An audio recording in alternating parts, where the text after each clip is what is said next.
Hello, Adib বলছিলাম।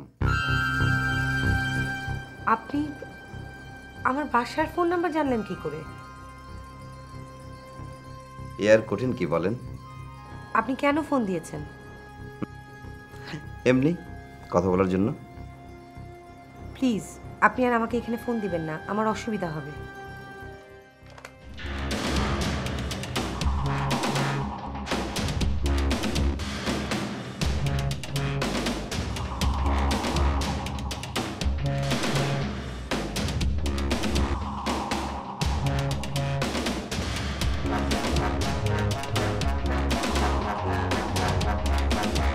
তুমি ভেবো না আমি ইচ্ছে করে ফোনে আড়ি পেতেছিলাম। অনুরুম থেকে বেরোচ্ছিলাম, হঠাৎ দেখি রিং বাজছে, তাই ফোনটা ধরেছিলাম। ঘটনা কি? আমি তো কিছুই জানলাম না। ঘটনা আবার কি? একটা ছেলে ফোন করেছিল, বৌমা তার সঙ্গে কথা বলছে, তাকে জিজ্ঞেস করছে ফোন নাম্বার কোথা থেকে পেলে। আবার এও বললো ফোন যাতে আর না করে। তাহলে তো সব মিটে গেল। না, মিটে যায়নি। যে ছেলেটা ফোন করেছিল আমার ধারণা সেটা বৌমার এক্স বয়ফ্রেন্ড।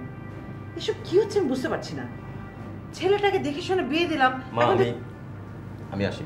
তোর সিদ্ধান্তের কথা বলবি না? বাবা, আমি তো সব শুনলাম, আমি অনুর সঙ্গে কথা বলবো। ঠিক আছে, কথা বলো, তবে হার্ড লাইনে যেও না। তুমি আবার এটা কি বললে? হার্ডলাইনে যাওয়া উচিত। আসি মা।